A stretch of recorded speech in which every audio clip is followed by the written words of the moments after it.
en la historia de la humanidad, a lo largo de este recorrer por este mundo, se creó la música, se creó la alabanza, se creó la armoniosa melodía para llenar el alma del ser humano. Al principio de la humanidad sabemos que Dios, nuestro Señor, inspiró al ser humano para crear instrumentos musicales. Se han hecho bellas melodías, composiciones a lo largo de la historia mundial, pero nada se compara, por ejemplo, a los bellos salmos que escribió David, a los bellos salmos que escribió Asaf, los hijos de Coré. Y en este hermoso libro que es la palabra de Dios, hay un hermoso cantar, que es el cantar de los cantares, que es hermosísimo, bellísimo, y del cual este cantar de los cantares habla del amor del rey Salomón, que tiene para con una mujer que la palabra de Dios la describe como la tsunamita. Pero en el trasfondo de este cantar de los cantares, en el fondo espiritual, nos habla este hermoso cantar del amor que tiene Jesucristo para con su iglesia. La palabra cantar de los cantares viene del hebreo Shir HaShirim, y significa el cántico de los cánticos, es decir, el canto más excelente. El canto más excelente que pueda existir en la historia de la humanidad es este, porque es el amor de Cristo para con su esposa la iglesia, y el amor de su esposa a la iglesia para con Cristo.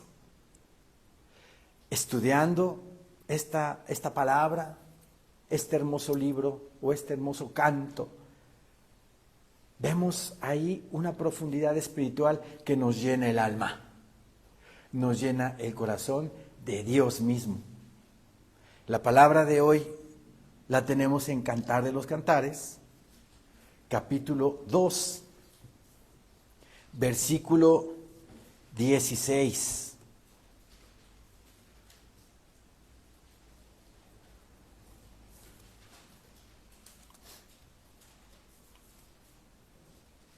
Dice el Señor en su palabra: mi amado es mío y yo suya. Él apacienta entre lirios hasta que apunte el día y huyan las sombras. Vuélvete, amado mío, sé semejante al corzo o como el cervatillo sobre los montes de Beter. Leyéndolo superficialmente, nos puede hablar de una relación humana entre un hombre y una mujer. Pero espiritualmente aquí nos habla el Señor acerca de su amor para con la iglesia y de la iglesia para con su amado, su Señor. Repito el 16, mi amado es mío. ¿Quién es nuestro amado? Cristo. Cristo Jesús es nuestro amado. ¿Por qué lo amamos? Como dice la Escritura, porque Él nos amó primero, enviando a su Hijo en propiciación por nuestros pecados. Y el Hijo, en obediencia al Padre, por amor a nosotros también, fue entregado en la cruz del Calvario. Y no fue entregado, Él se dio a la humanidad para ser libres, para ser redimidos de la muerte. ¿Y cuál es la muerte? El infierno. Mi amado es mío, dice, y yo suya. Y yo suya. Ese vínculo, esa relación que hay en un matrimonio entre el esposo y la esposa, esa intimidad, esa comunión, ¿verdad? Espiritualmente tiene que ser también entre la iglesia y Cristo. Así como el esposo y la esposa se aman mutuamente y se entrelazan y se fusionan en pensamiento, en espíritu, en amor, la iglesia y Cristo deben de estar completamente, ¿verdad?, unidos, amalgamados, completamente sujetos el uno del otro. Mi amado es mío, dice, y yo suya. Aquí habla la Sulamita, ¿verdad?, hablando de Salomón, pero espiritualmente el Señor, ¿verdad?, aquí, la iglesia aquí hablando, diciendo, mi amado es mío, Cristo es mío, y así cada uno de nosotros debe de sentir en su corazón, Cristo es mío, es mi amado, y yo hago lo que Él le agrada. Mi amado es mío y yo suya. Él apacienta entre lirios, ¿verdad? Hace 8 días, me parece, hablamos de lo que es apacentar. Apacentar es darle el alimento espiritual. Nos fuimos a Primera de Pedro, donde habla de que, Primera de Pedro 5 dice que los ancianos de la iglesia deben de apacentar a la grey de Dios. ¿Apacentar de qué? Del pasto espiritual. ¿Y cuál es el pasto espiritual? La palabra bendita del Señor. ¿Sí? Y aquí cuando nos habla de que Él, el esposo, en este caso Cristo, Él apacienta, Él nos da el pasto espiritual entre lirios, dice la palabra del Señor. Me puse a investigar acerca de los lirios, a profundizar acerca de estas flores tan hermosas y tiene una diversidad de tonos, de colores, de fragancias. Es una delicia tan siquiera verlas en imagen, a todas estas flores que son los lirios. ¿Y qué representan esos lirios? La iglesia llena de fruto, la iglesia llena de colores, llena de vivez, llena de luz. Y Él, el Hijo, Cristo, apacienta, dice, entre lirios. Él da el pasto espiritual a toda la iglesia que se supone debe de estar, ¿verdad?, completamente llena de fruto, llena de la fragancia de Cristo. Que cuando alguien de repente que no es cristiano y se acerca a ti, de repente te huela o te escuche hablar y te vea diferente y te diga, ¿qué tienes tú? ¿Qué tienes tú? Que yo veo algo diferente en ti. Y tú le digas, yo soy un lirio de Cristo. Y obviamente no le vas a decir así, pero no te va a entender. Pero tú le vas a decir, es que tengo un amigo que me ama, que me hace estar así, de esa manera. Y ese amigo es Cristo. Te invito, tú también puedes ser impregnado con esa fragancia, la fragancia de Cristo. Y Él dice aquí, apacienta entre lirios. Nosotros debemos de ser esos lirios, ¿verdad?, de diversos colores, fragancias, aromas, que invite a la gente a pasar ese huerto. Imagínense, estamos en un huerto lleno de lirios y pues la gente va por inercia al ver la hermosura de ese huerto, a ver toda esa diversidad de lirios, que es la iglesia. Los lirios representan pureza, representan belleza, delicadeza.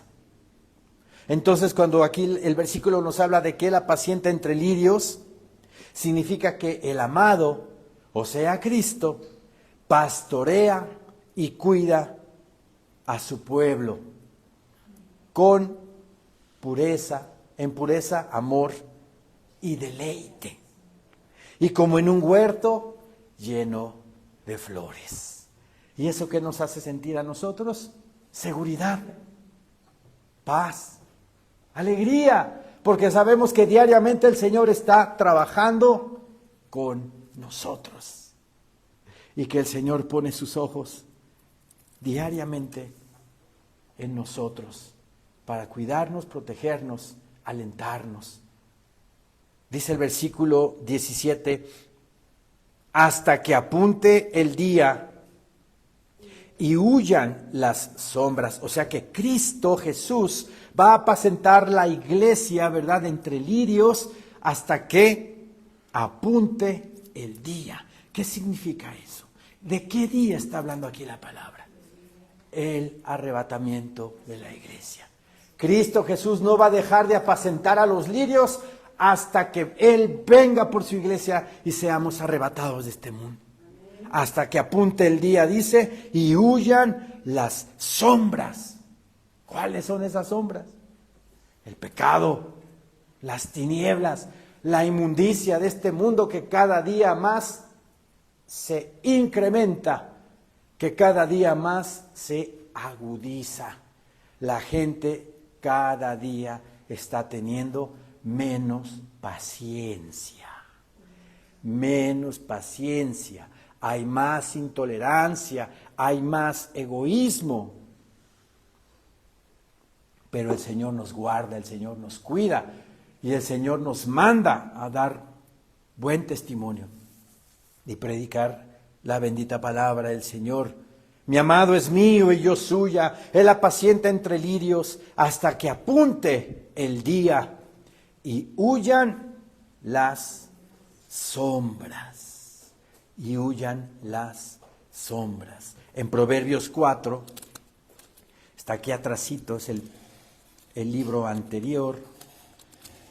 Después, antes de Cantar de los Cantares está Eclesiastés y luego Proverbios. Proverbios 4:18 dice la bendita palabra de Dios. Mas la senda de los justos es como la luz de la aurora, que va en aumento hasta que el día es perfecto. ¿Cuándo va a ser perfecto ese día? ¿Cuándo? Cuando Cristo Jesús venga por su iglesia y seamos llevados con Él para celebrar nuestras bodas con nuestro amado, con nuestro amado. Mas la senda de los justos, o sea, más el camino de los justos, ¿verdad? El camino de los justos es como la luz de la aurora. ¿Cuál aurora? La de la tienda de la esquina que se llama Aurorita. No, la luz del Señor. La luz de la aurora es el amanecer. Como eso de las 6:15, 6:30 de la mañana, estamos empezando a ver que al oriente ya se está como aclarando el día y poco a poco las tinieblas van feneciendo, las tinieblas van apagando y va avanzando más el sol hasta que el día es claro. Así es la senda de los justos. Así es para con los hijos de Dios, que va trabajando con ellos, quitándonos todo ese moho, toda esa basura que teníamos aquí en nuestra cabeza, de todo el mundo, de toda doctrina pagana, de toda filosofía mundana. El Señor va quitando todo eso de nuestra vida, de nuestra mente, de nuestro corazón, y somos esa luz que va avanzando. Y cuando el día sea perfecto, o sea que esté el sol al mediodía, ahí Cristo Jesús viene por su iglesia y nos lleva con Él para celebrar sus bodas con su amada iglesia. Regresemos a Cantar de los Cantares, por favor. Hasta que apunte el día y huyan las sombras. O sea, la maldad, las tinieblas, el pecado. ¿Sí? Vuélvete, amado mío, sé semejante al corzo o como el cervatillo sobre los montes de Beter. La amada le dice al amado, vuélvete, amado mío, sé semejante al corzo. El corzo es una gacela, es un animal, y ese animal es la gacela. ¿Sí? La gacela es un animal que corre muy rápido, aparte es tierno, es noble la gacela. ¿Cómo describe aquí la amada al amado? ¿Cómo es Cristo Jesús, mi Señor? Es tierno, ¿verdad? Es tierno, es noble. Es como la caña cascada que parecía aquí en este mundo ser muy débil, que en cualquier momento lo iban a quebrantar, pero mi Señor Jesucristo, que es Dios mismo, ¿verdad? En cada momento, en cada situación en la que se encontraba Él comprometido, Él salía avante, Él salía adelante. Vuélvete, dice, amado mío, sé semejante al corzo o como el cervatillo. El cervatillo es como el diminutivo de ciervito en el sentido de un venado joven. El cervatillo es un venado joven. ¿Y cómo es nuestro Señor Jesucristo? Era como un venado joven. Era como un niño. Él nos dice en su palabra, ¿verdad?, que debemos de ser como niños para entrar al reino de los cielos. A un niño le pueden hacer algo, a un niño lo pueden molestar o lo pueden ofender, y de repente el niño en su orgullo se da la media vuelta, se va y no le vuelve a hablar al otro niño. Así no son los niños, ¿verdad? El niño se podrá enojar, sí se podrá enojar, pero inmediatamente él busca al que lo ofendió y vuelven a jugar. No tienen rencor, no tienen malicia. Así quiere el Señor que seamos, como el cervatillo, sin rencor, sin amargura, sin resentimientos. Y así Cristo Jesús, en su carácter, Él nos transmite eso. Él nos da eso, que seamos como niños, que si nos ofendan inmediatamente perdonar,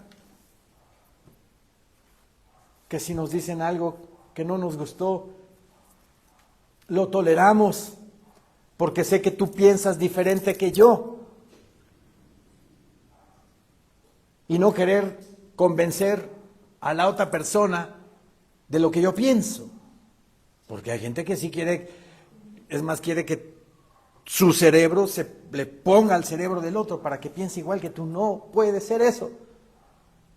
Cada quien pensamos diferente. Y como cada quien piensa diferente, actúa diferente y es diferente, debe de haber tolerancia entre nosotros. ¿Sí? Hasta que apunte el día y huyan las sombras, vuélvete, amado mío.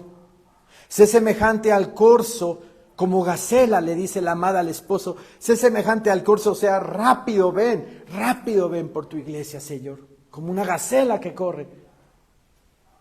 Sé semejante al corzo o como el cervatillo sobre los montes de Beter.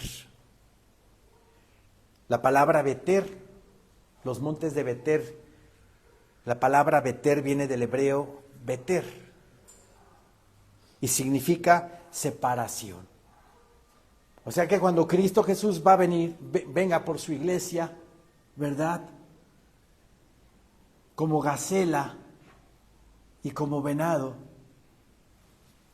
va a haber una separación de la cizaña al trigo.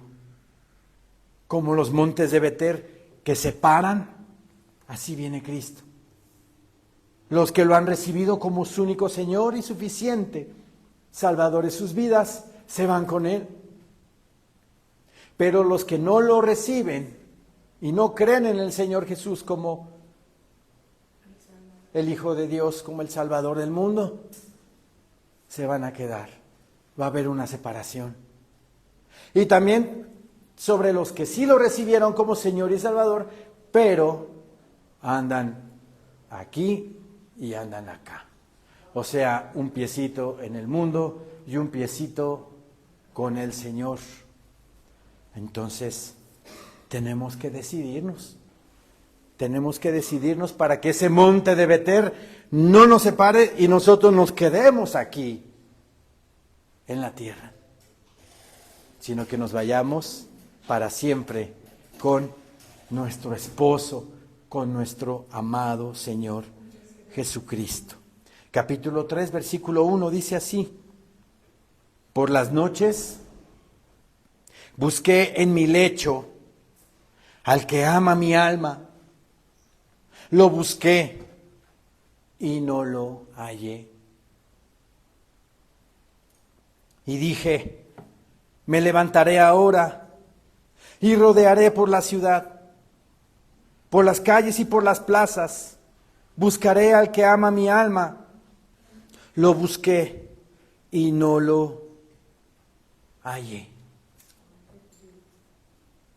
A veces como cristianos nos alejamos del Señor, nos separamos, dejamos de venir, dejamos de tener ese contacto con el Señor. Estamos en nuestro lecho. Y me acuerdo que yo tenía una relación con Él. Yo tenía una comunión con Él.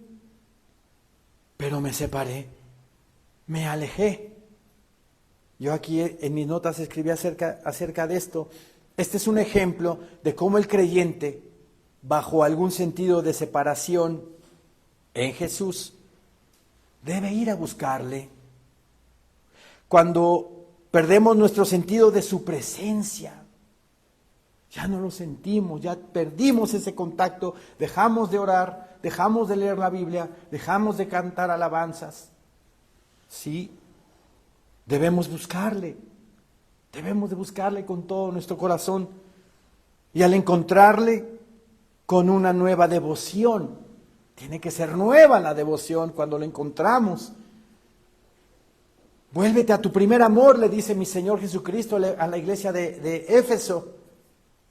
Regresa a tu primer amor, a lo que sentías cuando ibas a la iglesia y cantabas canciones al Señor. Cuando te parabas enfrente de alguien y le predicabas la palabra, recuerda todo lo que has hecho en el Señor y regresa a sus caminos. Debemos buscarle.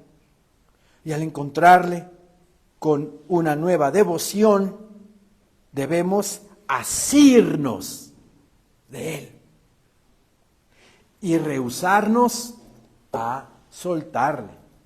Yo ya no me suelto de ti, Señor. Perdóname, mi Señor, porque me he alejado de ti. Perdóname porque tú con tu sangre ya me redimiste de las garras del pecado, de las garras del infierno. Yo me tomo de ti, Señor, y ya no me vuelvo a soltar de ti. Es lo que está diciendo aquí la amada. Por las noches busqué en mi lecho al que ama mi alma. Vean con qué amor habla. Al que ama mi alma. Y Dios y Cristo ama nuestras almas. Ama nuestras almas. Y quiere que esas almas estén totalmente entregadas al fiel Creador. Que estas almas que son toda emoción disparada y arrebatada, sean moduladas, sean equilibradas por el gobierno del Espíritu Santo. Amada mía, dice, por las noches busqué en mi lecho al que ama mi alma. Cantar de los Cantares 3:1, mi hermano. Lo busqué y no lo hallé. Y dije, me levantaré ahora y rodearé por la ciudad, por las calles y por las plazas. Buscaré al que ama mi alma. O sea, por todos lados lo está buscando, ¿verdad? Por las calles, por las plazas, por todos lados. Si nos hemos separado de Jesús, busquémoslos por todos lados. Por medio de la alabanza, por medio de la oración, por medio de la lectura de la palabra, por medio de una predicación en el púlpito dada por el pastor. Busquemos con todo nuestro corazón a Cristo. Por las calles, por las plazas, buscaré al que ama mi alma. Lo busqué y no lo hallé. Me hallaron los guardas que rondan la ciudad y les dije, ¿habéis visto al que ama mi alma? Apenas hube pasado de ellos un poco, hallé luego al que ama mi alma. No se tarda en contestar el Señor, ¿verdad? No se tarda. Siempre está ahí a la expectativa, a tiempo, pero sí se aleja como que un poquito para también probar nuestra fe y probar nuestras ganas y devoción que tenemos para con Él. Pero no se va a tardar más de la cuenta. Siempre va a estar ahí, ¿verdad? Esperando que nos arrepintamos, le pidamos perdón. Porque si nos alejamos del Señor, si ya no tenemos una relación con Él, nos hemos alejado de su presencia y regresamos, tenemos que pedirle perdón. Tenemos que pedirle perdón. Y Él nos perdonará. Él nos ayudará. Apenas hube pasado de ellos un poco, de esos guardas, ¿verdad?, que rondan la ciudad, hallé luego al que ama mi alma. Lo así y no lo dejé. No te suelto, Señor. No te suelto, eres mío. Eres mío. Tú me has dado identidad. Tú me has dado importancia. Tú me has dado valor. Tú me has dado todo lo que necesito en mi vida. Tú me has dado todo, Señor. Te he hallado y ya no te suelto. Ya no te suelto. Cantar de los Cantares 3, 4. Hallé luego al que ama mi alma, lo así y no lo dejé. Hay un ejemplo en la Biblia, en el libro de Génesis, cuando Jacob lucha con el ángel en Peniel. Me acordé yo cuando estaba estudiando esta hermosa palabra, de ese encuentro, de esa lucha. Fue una lucha espiritual. Y apunté aquí en mis notas, Jesús se irá si no es asido. Él viene por su iglesia. Y si tú no te tomas de la mano de Él, Él se va y tú te quedas. Como las insensatas, ¿verdad?, de Mateo 25, que no estaban preparadas, se cerró la puerta, ¿verdad?, y ya no pudieron entrar. Jesús se irá si no es asido, si no es tomado. Yo me agarro de Él y no lo dejaré ir. Cuando Él se encontró con Jacob en Jaboc, ¿se acuerdan? El ángel de Jehová, que es Cristo Jesús, preencarnado, una cristofanía. Cuando Él se encontró con Jacob en Jaboc, Él le dijo, déjame ir. El Señor le dijo, déjame ir. Él no se iría, o sea, Cristo no se iría sin que Jacob le dejara, hasta que Jacob quisiera. Pero él se hubiera ido si Jacob hubiera soltado su agarre. Nadie te forza. Nadie te forza a amar al Señor. Nadie puede decirte, te voy a forzar a amar al Señor. Y si hay alguien que hace eso, porque sí los hay, Forzar a los hijos, forzar a la esposa, forzar al esposo a amar a Jesús está mal. Está cayendo en legalismo. ¿Qué hay que hacer en esos casos? Orar por ellos. Nada más. Orar por ellos. Y esperar. Esperar en el tiempo del Señor. Él no se iría sin que Jacob le dejara, pero él se hubiera ido si Jacob hubiera soltado su agarre. El patriarca respondió: no te dejaré. Jacob le respondió: no te dejaré ir a menos que me bendigas. Jesús puede ser retenido. Podemos tomarlo por fe. Por fe. Y aquí la sulamita, hablando del esposo, que en este caso la sulamita representa a la iglesia, dice así: lo así y no lo dejé. Ya lo había soltado, ¿verdad? Estaba en su cama y dice: no hallo a mi Señor, y lo busco por las plazas, y lo busco por las calles, y lo busco por los centros comerciales, y lo busco por los restaurantes, por todos lados lo busco y no lo encuentro. Pero llegó el momento en que sí lo encontró, porque Jesús nunca se va a esconder de nosotros. El Señor no nos va a dar la espalda nunca. Como le dice Pablo a Timoteo: aunque nosotros fuéramos infieles, Él es fiel. Él no puede negarse a sí mismo.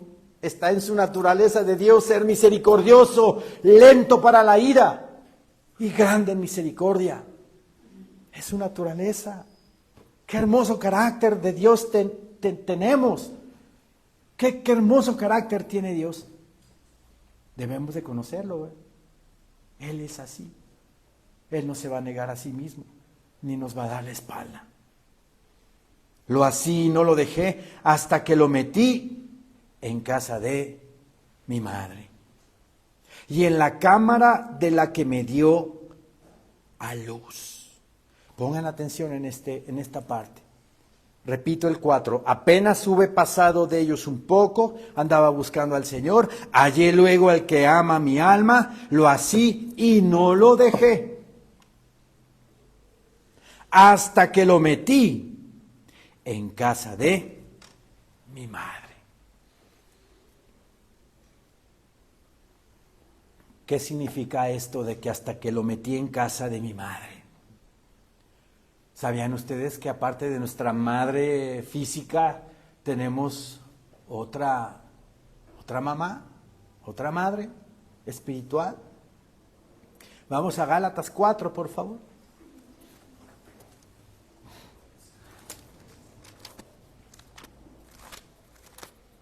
Gálatas 4.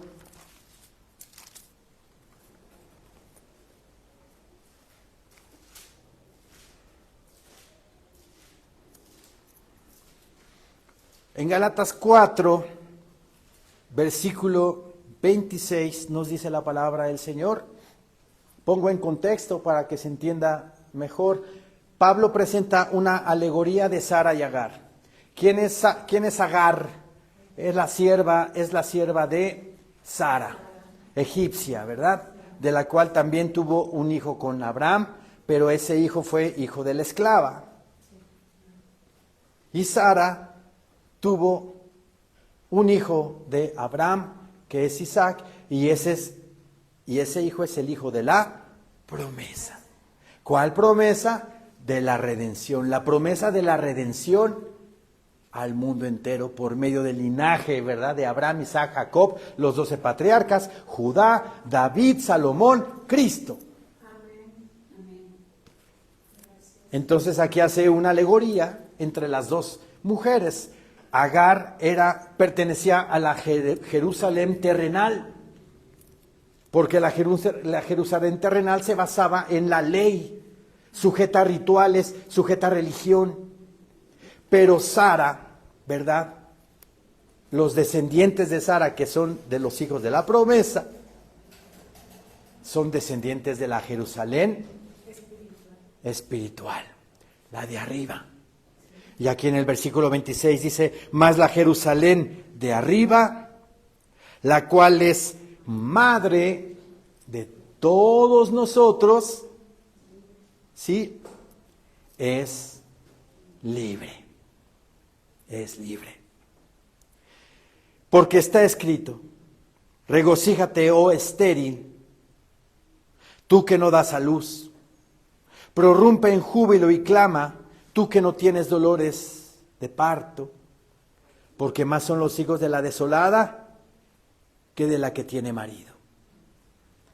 Pero aquí, hablando de la madre de todos nosotros, que es la Jerusalén de arriba, porque ese es nuestro objetivo, llegar donde está nuestra madre espiritual, la Jerusalén, la nueva Jerusalén, que después de los 1000 años que Cristo Jesús va a reinar aquí en la tierra, viene el juicio ante el gran trono blanco, desaparece esta tierra, desaparece este mundo, y dice en el versículo 21 de Apocalipsis que Juan ve bajar del cielo la nueva Jerusalén, donde allí vamos a llegar y a vivir todos nosotros, ¿sí? Y aquí en Cantar de los Cantares, cuando dice, hasta que lo metí al amado en casa de mi madre y en la cámara de la que me dio a luz, significa que Cristo Jesús obviamente llegará con su esposa a la Nueva Jerusalén y hasta la entrada de la cámara, ¿verdad?, donde la dio a luz. Lo más íntimo de una casa, ¿dónde es? Las recámaras. Lo más íntimo de un hogar es la recámara. Espiritualmente hablando, el lugar más íntimo del tabernáculo o del templo, ¿cuál es? El lugar santísimo. Entonces vean la profundidad de esta palabra. Repito el versículo 4. Apenas hube pasado de ellos un poco, hallé luego al que ama mi alma. Después de que anduve medio perdido en el mundo un ratito, encontré a Cristo y dice, lo así y no lo dejé, ya no lo solté, hasta que lo metí en casa de mi madre.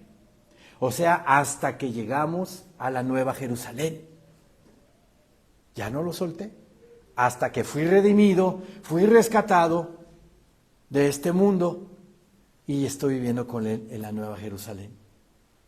Y en la cámara de la que me dio a luz. O sea, hasta el lugar santísimo. La amada tiene comunión con el Hijo. ¿Cuándo se da esa intimidad de la amada con el amado? ¿Cuándo? En la oración. Cuando diario oramos en la mañana, antes de nuestras actividades, como dice el libro de Hebreos, tenemos entrada al lugar santísimo para hablar con Él cara a cara. En la oración es donde el Espíritu de Dios se conecta con mi espíritu. 1 Corintios capítulo 6. El Espíritu de Él y mi espíritu se hacen uno. Y ahí es cuando se manifiesta su amor, se manifiesta su gozo, se manifiesta su poder, su confianza, su fortaleza en nosotros. Y salimos de la oración completamente fortalecidos. Ni Popeye comiendo tantas espinacas sale fortalecido como nosotros. Ni Superman, ¿verdad?, viniendo del planeta Krypton, es más fortalecido que nosotros. Me acabo de acordar allá en el Instituto Bíblico tengo una taza donde están todos los superhéroes está Superman, está Batman, está Spider-Man, está Iron Man, y al centro está Jesucristo, hasta Hulk está ahí. Y Cristo está al centro. Y les dice, ahí está escrito, y así fue como yo salvé al mundo. Todos los superhéroes así, pero con el logo cuadrado. Y Cristo diciéndoles, así salvé al mundo, dando mi vida por todos. Qué hermosura, qué hermosura. Entonces tenemos que tener esa intimidad con Cristo en la oración, llegando hasta la cámara de esa casa, hasta el lugar santísimo, de la que me dio a luz. Y nos da su luz el Señor, nos da su luz. Yo os conjuro, dice versículo 5, oh doncellas de Jerusalén, por los corzos y por las siervas del campo, que no despertéis ni hagáis velar al amor hasta que quiera, hasta que quiera. Este versículo en la Biblia, Dios habla hoy, dice así de esta manera. Biblia, Dios habla hoy. Prométanme, mujeres de Jerusalén, por las gacelas y cervatillas del bosque. Ya habíamos dicho que las cervatillas son los venados jóvenes, ¿sí? No interrumpir el sueño de mi amor. Déjenla dormir hasta que quiera despertar. Reina Valera, yo os conjuro, oh doncellas de Jerusalén, por los corzos, o sea, las gacelas, y por las siervas del campo, que no despertéis ni hagáis velar al amor hasta que quiera. ¿Qué quiere decir este versículo? No forces al amor, no lo hagas despertar. El amor de el ofrendante, el amor del creyente, el amor de un hijo de Dios, no se puede forzar. Llega cuando tiene que llegar, cuando Dios Padre decide que tiene que llegar. Vuelvo a repetir lo que comenté hace rato, no podemos forzar a nadie a amar al Señor. ¿Qué tenemos que hacer por Él si lo vemos medio? Orar nada más. Orar nada más. ¿Establecer juicio en contra de ese hermano? No. Pastor, pero es que ya lleva 40 años como cristiano, como hijo de Dios y no le veo fruto. ¿Qué te importa a ti? Ora por él. ¿Estás tan preocupado por sus frutos? Ora por él. Pero no critiques. No hables. Si lo amas, ora por él. Ora por él, nada más. Pero ahí andamos, pam, pam, pam, pam, pam, pam, pam, pam, pam, pam. No, hermanos, el juicio corresponde a Dios. ¿O somos jueces? No, el único juez es el Señor. Debemos entonces orar, sobrellevarnos los unos a los otros, soportarnos, dice la palabra, soportarnos los unos a los otros. Porque como ya dije, somos diferentes. Cada quien piensa diferente. Cada quien siente diferente. A cada uno de nosotros le sabe de diferente manera la comida. A unos más salada, a otros menos salada. Entonces debemos de respetarnos, debemos de tener comunión, amarnos los unos a los otros. Y si vemos que no hay fruto en algún hermano, orar al Señor, nada más. Porque Él tiene su tiempo a cada uno de nosotros. Versículo 6. ¿Quién es esta que sube del desierto como columna de humo, sahumada de mirra y de incienso y de todo polvo aromático? He aquí es la litera de Salomón. 60 valientes la rodean, de los fuertes de Israel. En el sentido literal de la palabra, se están haciendo preguntas de quién es este que viene en esa litera, ¿verdad? Que están dándole honores con mirra, incienso, el sahumerio. ¿Qué es el sahumerio? ¿Verdad? Es el aparato que utilizan para rociar el incienso o la mirra, ¿verdad? Es el aparato donde se mete la mirra, se mete el incienso, lo queman por dentro y va soltando humo. Ese es el sahumerio para todo tipo de rito, ¿sí?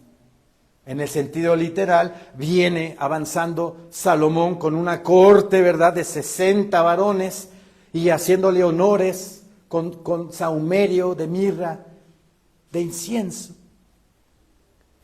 Pero espiritualmente hablando, Salomón representa a Cristo. Salomón es una figura de Cristo. Entonces, ¿quién es esta? Dice, ¿quién es esta que sube del desierto como columna de humo, sahumada de mirra y de incienso y de todo polvo aromático? Aquí me está hablando de un sacrificio, ¿sí? Tiene un significado sagrado de sacrificio, con el significado de subir en el humo. Recuerden que en el Antiguo Testamento, en el altar del holocausto, los sacerdotes, ¿verdad?, recibían el animal, la cabra, el macho cabrío, el cordero, del ofrendante, del que quería cubrir sus pecados. En el atrio, el ofrendante ponía las manos sobre el animalito, en símbolo de que yo pongo mis manos y mis pecados sobre ese animal. Y esa víctima inocente era puesta en el altar del holocausto, donde la llenaban con vino, le echaban vino, le echaban sal, la quemaban, ¿verdad? Y ese aroma subía en olor grato a Dios y se perdonaban los pecados de los israelitas que llevaban su sacrificio. Espiritualmente, en el Nuevo Testamento, como dice Romanos 12:1, que presentemos nuestros cuerpos en sacrificio vivo, santo, agradable a ti. Nuestras buenas acciones, nuestra obediencia, nuestro caminar en el Señor correctamente, son como una ofrenda de olor grato al Señor, que sube como humo de incienso, como humo de mirra. Y aquí la palabra del Señor dice, ¿quién es esta que sube del desierto? ¿Cuál desierto? Este mundo. Este mundo es el desierto en el que estamos viviendo nosotros. ¿Quién es esta que sube del desierto como columna de humo? O sea, haciendo sacrificios de olor grato a Jehová, viviendo en obediencia y en consagración al Señor. ¿Quién es esta que sube del desierto como columna de humo, sahumada de mirra y de incienso y de todo polvo aromático? Este incienso, mirra y polvo aromático representan esas acciones justas de los santos, lo que hacemos a favor de la gente, el amar a nuestro prójimo como a nosotros mismos, el hacer obras al Señor, el vivir en obediencia. Ese es nuestro sacrificio. Entonces, espiritualmente aquí representa que esta que está en ese desierto, llevando todo este tipo de sacrificios, es la iglesia. La iglesia que vive en este desierto, que es el mundo. Y luego dice el versículo 7, he aquí es la litera de Salomón, 60 valientes la rodean. Esa litera de Salomón, ¿verdad? Es nuestro Señor Jesucristo. Y esos 60 varones que la rodean, me llama la atención el número 60, número de hombre. Esos 60 varones que la rodean es la representación de la iglesia. Es la iglesia que está rodeando a nuestro Rey, a nuestro amo, a nuestro Señor. Y luego dice la palabra, he aquí es la litera de Salomón, 60 valientes la rodean. Para ser hijo de Dios, para ser cristiano tenemos que ser valientes, ¿verdad? Porque vamos en contra de lo que dice el mundo. El mundo dice, lesbianas y homosexuales, está bien que se casen, es por amor. Pero el Señor dice no. El aborto es bueno, dice el mundo. Y el Señor dice no. La eutanasia, vamos a practicar la eutanasia porque así la gente ya no sufre. Pero el Señor dice no. Yo soy el que quito y doy la vida. Tantas cosas que el mundo tiene por engaño. Se necesita valentía para vivir en este mundo, ¿verdad? Porque vamos en contrasentido de lo que el mundo dice. Por eso esos 60 valientes, dice, la rodean. Hay que ser valientes. Pero aparte de eso, hay alguien que nos da esa valentía. El Espíritu Santo de Dios. Porque el Señor no nos dio, ¿verdad? No nos dio un espíritu de cobardía, sino de poder, de amor y de dominio propio. ¿Quién nos da el denuedo para predicar? ¿Quién nos da el denuedo para enfrentarte en un funeral a 40, 50 personas que son opuestas a lo que tú piensas, a lo que tú predicas? El Espíritu Santo de Dios. Entonces tenemos que ser valientes, valientes. Mi Señor Dios repudia a los cobardes. Apocalipsis dice que los cobardes y incrédulos no entrarán al reino de los cielos. Dice el Señor en su palabra, todos ellos tienen espadas, diestros en la guerra, cada uno su espada sobre su muslo, por los temores de la noche. Esta es una palabra maravillosa. Todos ellos tienen espada, esos 60 varones que rodean el carro, ¿verdad? La litera de Salomón, en este caso Cristo. Todos esos 60 varones que representan a la iglesia tienen espada. ¿Pero de qué espada están hablando? La palabra de Dios. Tienen espada, la palabra de Dios en sus vidas, y la tienen sobre su muslo. ¿Qué significa que la tienen sobre su muslo? Totalmente preparada para usarla. Los policías o los soldados, cuando sienten que están en una situación comprometida, pues ya tienen la pistola aquí como que ya medio desfundada, nada más para agarrarla, y así los valientes de Salomón tienen su espada preparada en el muslo. ¿Para qué? Para usarla en el momento que se tenga que usar.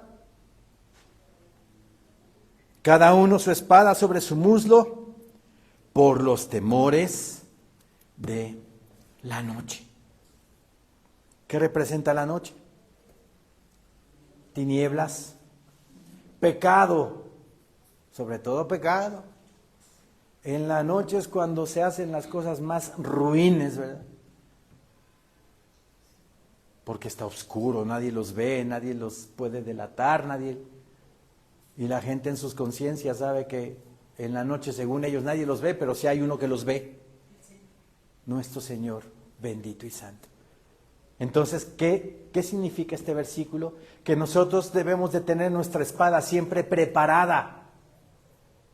O sea, la palabra de Dios siempre en nuestras vidas, diariamente, purificándonos en ella, para cuando se nos presente el pecado, la tentación, estemos preparados para usar nuestra espada y defendernos de la lujuria, de la lascivia, de la borrachera, de la mentira, y usemos nuestra espada, que es la palabra de Dios.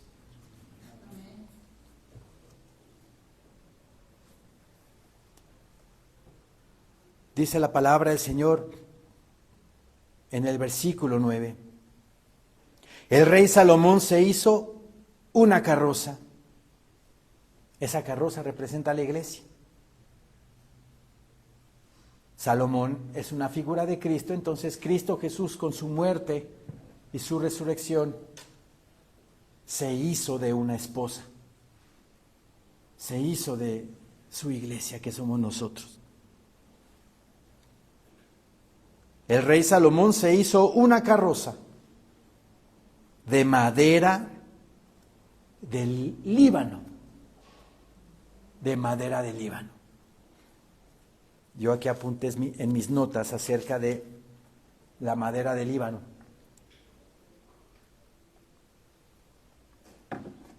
La madera del Líbano, que es el cedro, era famosa por ser una madera fuerte,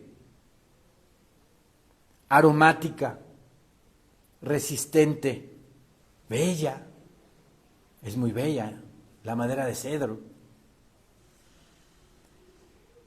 Era famosa por ser una madera fuerte, aromática, bella y resistente a la descomposición. Muy fuerte.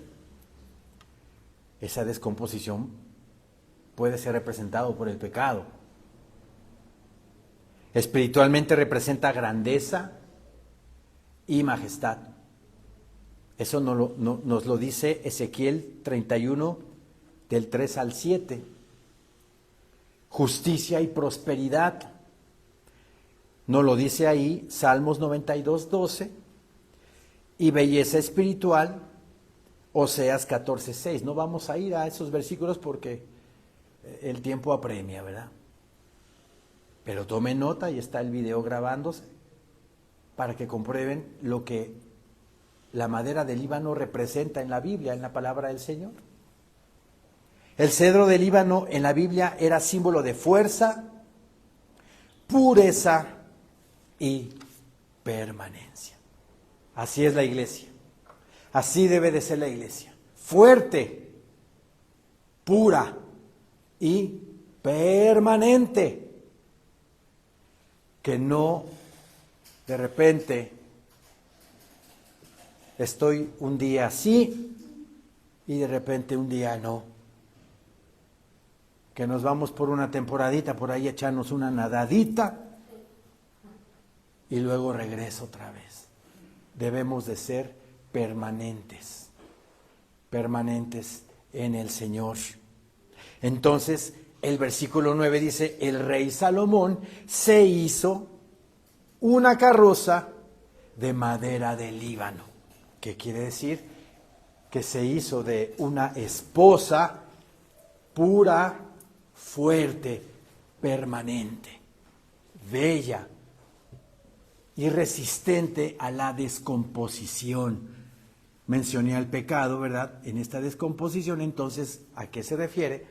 Que somos resistentes al pecado, al pecado. Cantar de los Cantares 3, 9, el rey Salomón se hizo una carroza de madera de Líbano, hizo sus columnas, vean qué hermosura de palabra, hizo sus columnas de plata,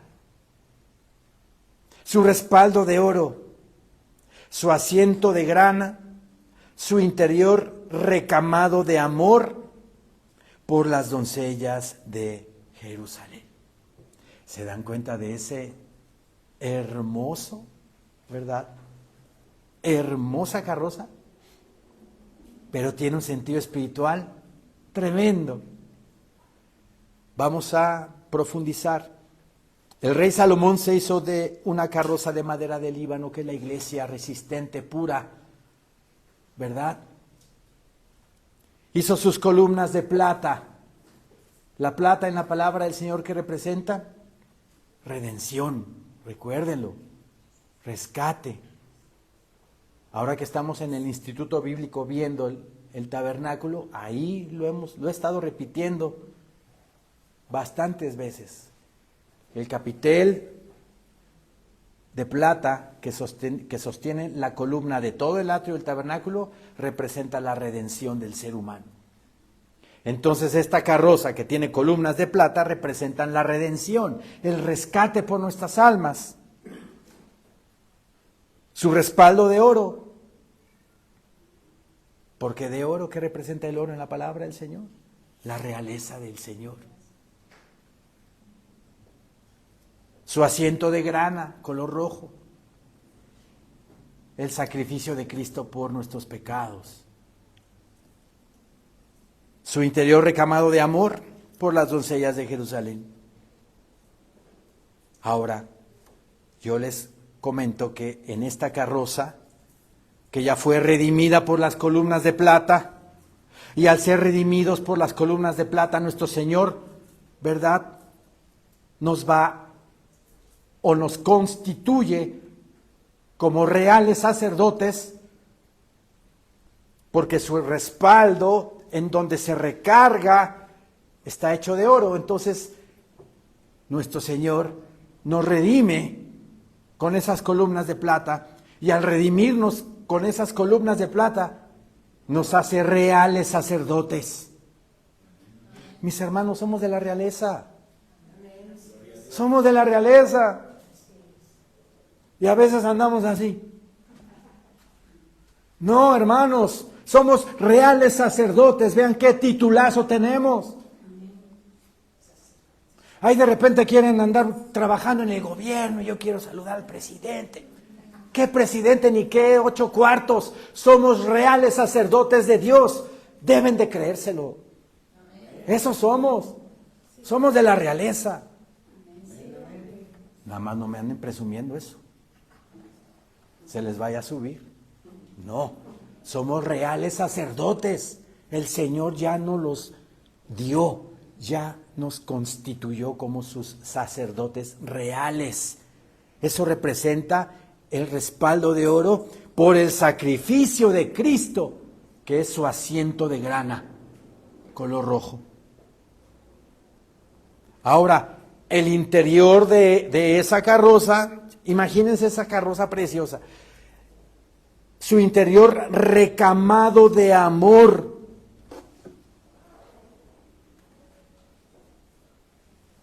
Su interior recamado de amor. Alguno podrá decir por ahí, ¿y qué es eso?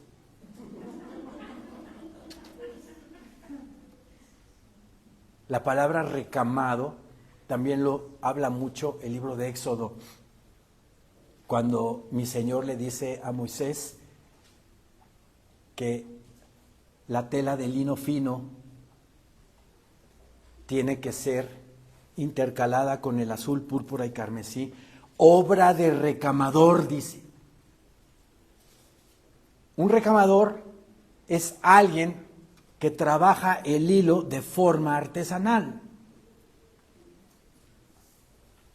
Un tejedor, como nuestras amadas indígenas de Yucatán o nuestras amadas indígenas de Oaxaca, que tejen a mano sus camisas, sus playeras, sus vestidos. Qué precioso se ven, ¿va? Ahora imagínense ustedes que el interior de esta carroza está recamada de amor,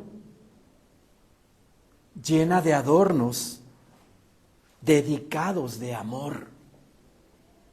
¿Amor de quién? Amor de Cristo. Su interior, el interior del Señor, recamado de amor para su iglesia. Qué maravilloso. Está lleno de amor el Señor para con nosotros. Él nos ama, Él nos cuida, Él nos protege, Él nos sustenta, Él nos guía, Él nos lleva, Él nos habla, Él nos todo.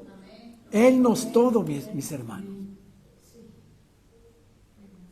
Él ha hecho una, ¿verdad?, carroza recamada de amor para su iglesia.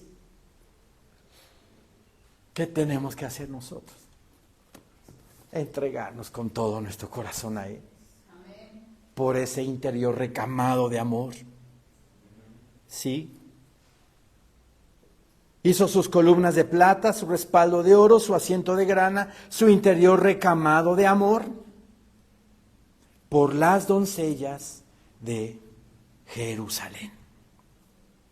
Salid, oh doncellas de Sión, y ved al rey Salomón, con la corona con que le coronó su madre en Israel, con que le coronó su madre en el día de su desposorio y el día del gozo de su corazón. Repito el 11 porque me trabé, ¿verdad? Salid, oh doncellas de Sión, y ved al rey Salomón. Recuerden que la figura de Cristo es Salomón, ¿verdad? Salomón es figura de Cristo. Entonces estamos hablando espiritualmente de Cristo Jesús, nuestro Señor aquí. Salid, oh doncellas de Sión, y ved al rey Salomón, o sea, Cristo, con la corona. ¿Cuál fue la corona de Cristo? Su crucifixión. Él se ganó esa corona. Más bien, no se la ganó. Perdóname, Señor.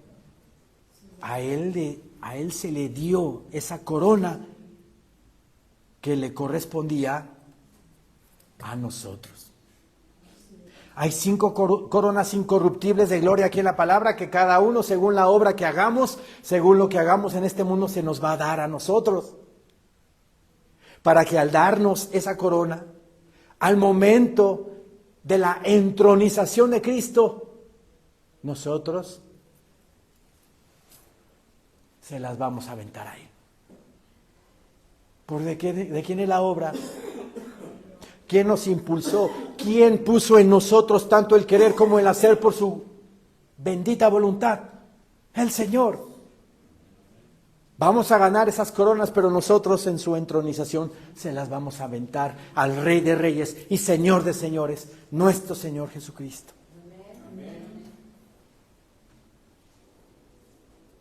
Entonces, esa corona con que le coronó su madre, en esta ocasión, madre es Israel, por eso ahorita hablé de Israel. Israel lo coronó con esa corona, al desecharlo, al no creer en él. Se le dio esa corona. Pero esa corona nos corresponde a nosotros. Comenté 5 coronas incorruptibles de gloria hay en el Nuevo Testamento, y una sexta, que es número de hombre, la que es la corona de espinas, nos correspondía a nosotros. ¿Quién se puso nuestra corona? Él. ¿Qué debemos de decirle al Señor? Gracias, Señor mío. Gracias, mi Señor, porque tu interior es recamado de amor para con nosotros. Salid, oh doncellas de Sión, y ved al rey Salomón con la corona, su sacrificio, con que le coronó su madre, o sea, Israel, en el día de su desposorio. Cuando Él se entregó, cuando Él fue crucificado, cuando Él resucitó, ganó una iglesia, se desposó con su amada, que es la iglesia. Por eso dice así: con la corona con que le coronó su madre en el día de su desposorio y el día del gozo de su corazón. ¿Sabían que Él se gozó en su sufrimiento? Qué paradoja, ¿no? Podría ser para nosotros. Pero Él se gozó en su sufrimiento. Lo dice Isaías. Vamos a Isaías, por favor.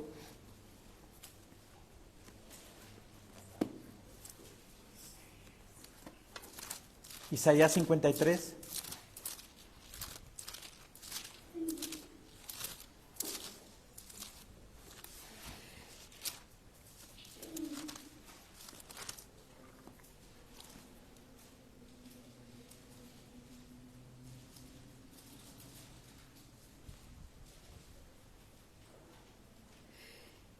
Isaías 53, versículo 11.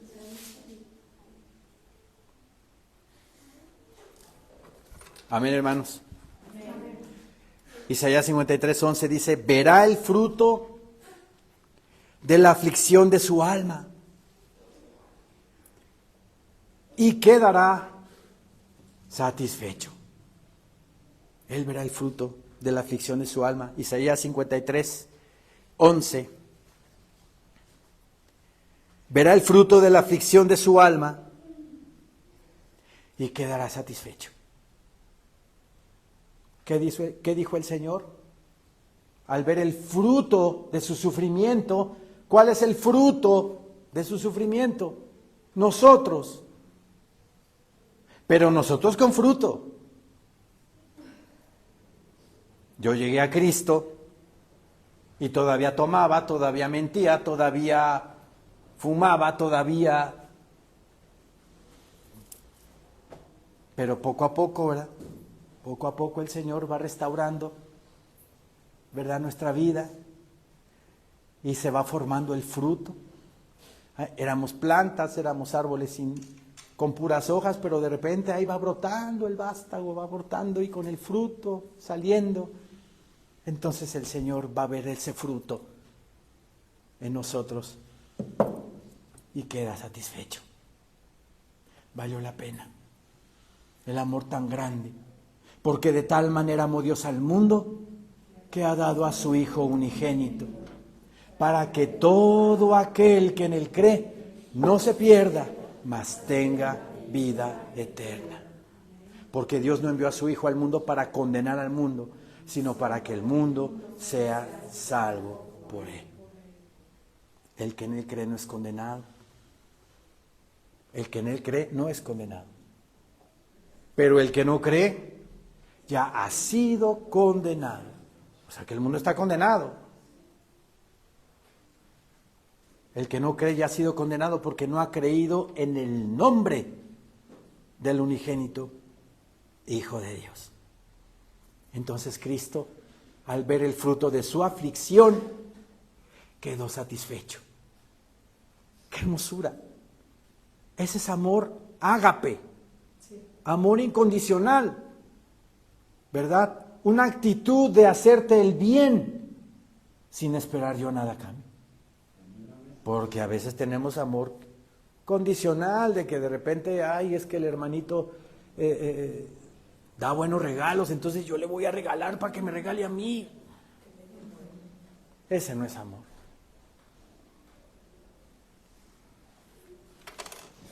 Quedará satisfecho porque va a haber ese fruto. Isaías 53, 11, verá el fruto de la aflicción de su alma. ¿Fue afligida su alma? Fue afligida su alma. Y quedará satisfecho. Por su conocimiento justificará mi siervo justo a muchos. Por el evangelio que Cristo vino a dejar a la tierra, ¿verdad? Por su conocimiento justificará mi siervo justo a muchos. Somos justos, ¿verdad? Por la justicia de Cristo. Y llevará las iniquidades de ellos. Todos nuestros pecados, todas nuestras iniquidades, Él las llevó y las cargó en la cruz del Calvario. Pero no nada más ahí. Hubo un momento, a partir de las 12 del día, a las 3 de la tarde, que el juicio de Dios sobre toda la tierra cargó sobre él. Por eso nuestro Señor Jesucristo le dice, Padre, ¿por qué me has abandonado? ¿Se dan cuenta? Lo que sintió el Señor en la cruz.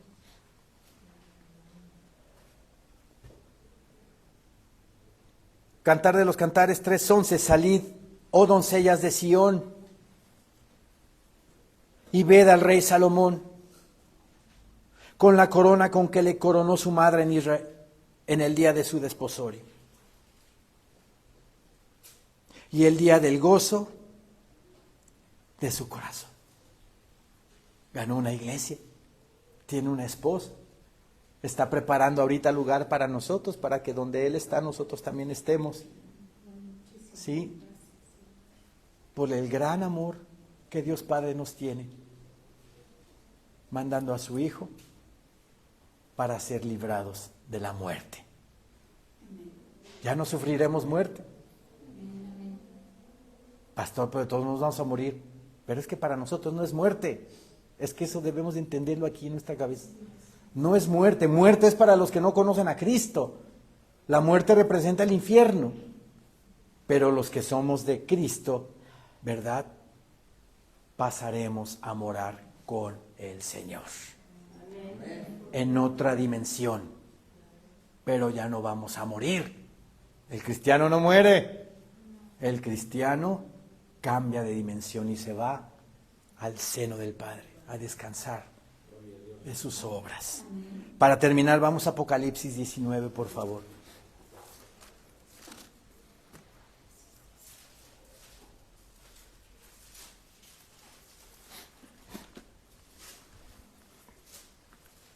Llegará el momento.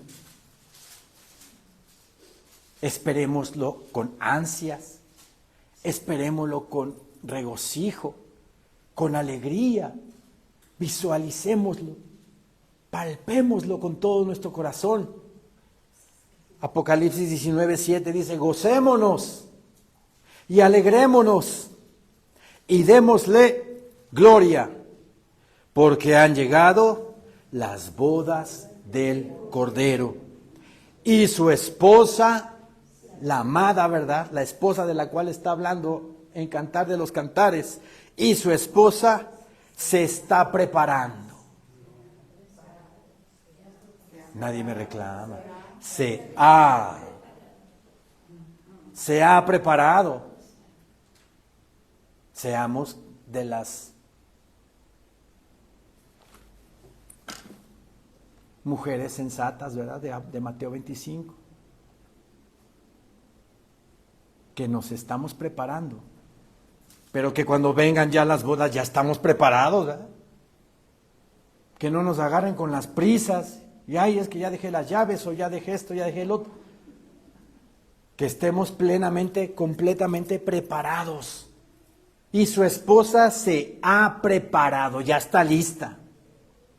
Su vestido pulcrísimo. Ni una arruguita. Había por ahí en los 80s un comercial de autos que decía: ni una patinada de mosca, sino completamente pulcros, ¿verdad? Preparados.